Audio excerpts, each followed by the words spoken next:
What's going on, you guys? Nick here with Nick Strength and Power. I've got a couple of interesting stories for you guys today. The first story that I've got for you guys today, let's talk a little bit about the Empro Classic, which is this weekend's bodybuilding show. It's going to be Sunday. And one of the bigger names competing in that show is none other than Michal Krizo. So Michal Krizo gave us a couple different updates over the last 24 hours as we go into the Empro Classic weekend.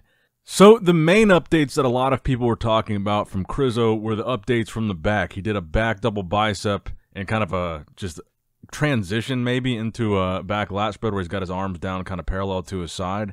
So a lot of people talking about those two updates in particular because you can really see what kind of condition Krizo is in. The definition in his hamstrings, the striations in his glutes, the detail in his lower back. And I would say, honestly, a lot of people have been the most critical, I would say, of Krizo's back shots. I think that's the major point that a lot of people feel he could bring up, and I kind of agree with that. But here in these particular updates, I think you see a pretty well-developed and pretty well-detailed back. Granted, he's under some pretty good goon lighting here. But I guess the question is going to be here, did he bring up his back at all since the Olympia?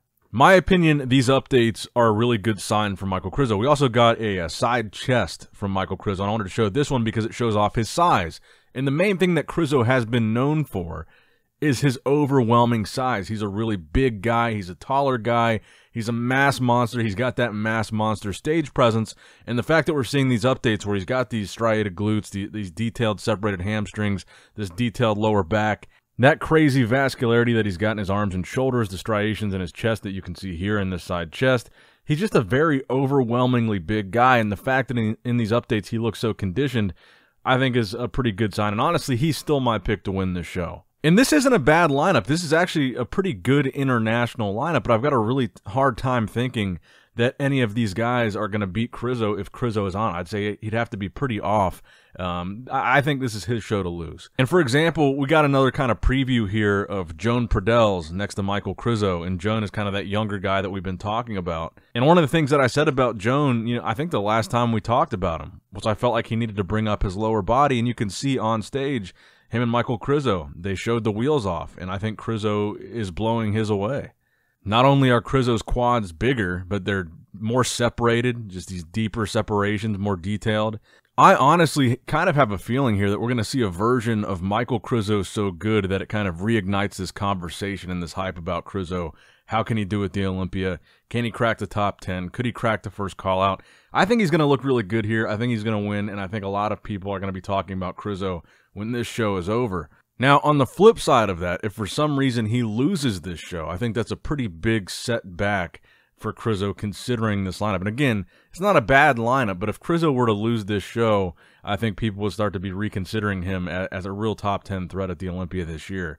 Now, there's another one of these international guys that I think could do some serious damage at this Empro show this weekend, and that is Emir Omeragic. Very young guy. I saw this update on Lars Ludwig's page. And Emir, he carries a pretty good amount of size, and his conditioning looks just nasty in this video, which was taken today, just like an hour ago in Spain.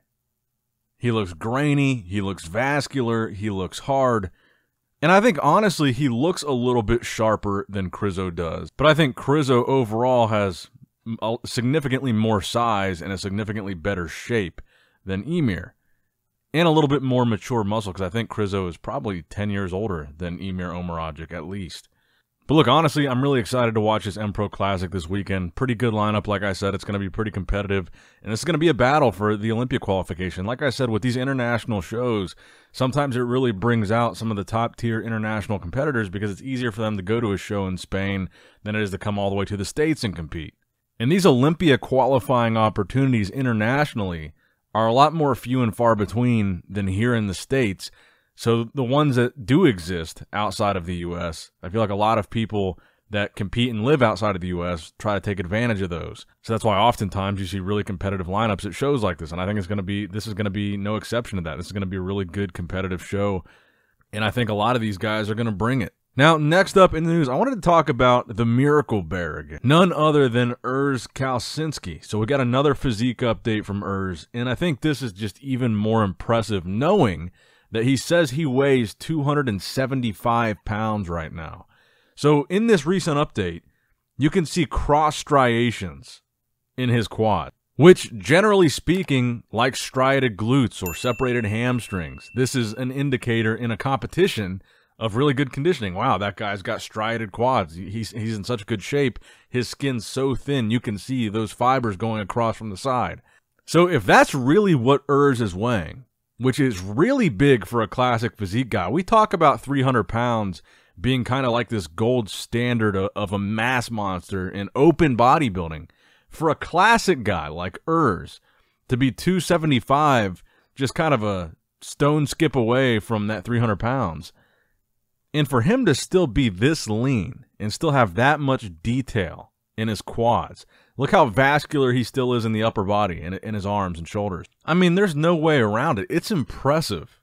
This size and that condition is impressive. Now, I don't know if he's ever been bigger than this, but I'm pretty sure this is the biggest I've ever seen him. And we don't really have to worry about him struggling with this weight because we know he's still got some wiggle room to grow into his weight cap. And we also know that's kind of a big goal of his, is to add on some actual stage weight quality muscle.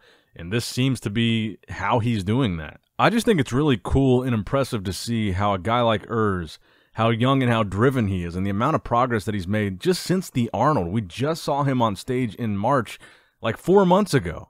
And he's like 50 pounds heavier than what we saw him at there. So very impressive stuff. Shout out to Urs Kalecinski. Now, next up in the news, speaking of impressive physique updates, Keone Pearson, he sent me these updates yesterday saying this is some of the best he's ever felt during a prep. And in my opinion, I think the best he's ever looked this far out from a show, 9 weeks out in this update. I really think that Keone is going to be reaching his peak as far as his actual bodybuilding potential. He's really starting to fill out his frame as much as he possibly can, considering the limitations of 212. We've seen him put on a pretty considerable amount of size since the switch from classic physique, and I think as lean as he is here, and as big and round and full as he is here, at 9 weeks out, this is honestly some of the best stuff that I think we've seen from Keone. And I honestly think if Keone improves his conditioning, he's going to be top 3 at this year's Olympia. I think he's already got one of the best shapes, the best structures in the 212 division right now. I think clearly he's significantly bigger than the current champ, Sean Clarita, but he's got, like I said, a better structure. He's got a more aesthetically pleasing physique with more size than Sean. So it's really going to come down to conditioning for Keone. I've told him that. He's proven he's big enough to hang with these guys. His shape is damn near perfect. His structure is damn near perfect. Really, no more noticeable weak points. I think a lot of people still will point to his legs, but I honestly think he's brought up his legs pretty significantly since he switched to 212, and maybe he could put a little bit more size there. But I think more importantly than that is just more detail in his legs, especially like the glutes and hamstrings. I think that's going to be something where he could be a lot more competitive. And honestly, I'm just really excited to see him compete again. I think this is going to be a very, very good year for Keone based on what we're seeing here. And already, from the time of the Olympia to these updates, I mean, I think, again, massively improved from the Olympia to now. But let me know what you guys think in the comment section below. Do you think Keone will ever place within the top 3 at the 212 Olympia or potentially ever win the whole thing? I think both are not only possible, but likely. Now, the final story that I have for you guys today, we did get another physique update from Hadi Choopan, and the only part of the caption that I can understand, even when you translate it, is that it was taken 1 month ago. So again, kind of right around the time of that Pittsburgh Pro. Hadi Choopan, I think, again, trying to remind people that he's not out of the conversation quite just yet. Again, I think a lot of people just forget about the fact that Hadi Choopan still is your current Mr. Olympia because you don't see him as much. You don't hear from him as much. You don't see these updates as much. And I think you see these guys like Samson Dowda and Nick Walker specifically, guys that are a lot more active on social media, guys that are a lot more vocal on podcasts, and just a lot more kind of in the consciousness of the online bodybuilding community more so than Hadi is. And those are the names that you start to see get interjected into the conversation as the potential next Mr. Olympia. And I've said it before and I'll say it again, I think that Hadi is going to be extremely difficult to beat, and I think in all likelihood, I don't think he will get beat this year. I don't think it's likely. People talk about the next Mr. Olympia like it's going to happen this year and like Hadi's going to be a very easy guy to dethrone, and I don't think that's the case. I think it's more likely than not that Hadi will retain because I think he set the bar so high with that standard of conditioning. I don't think a lot of people are going to be able to beat that.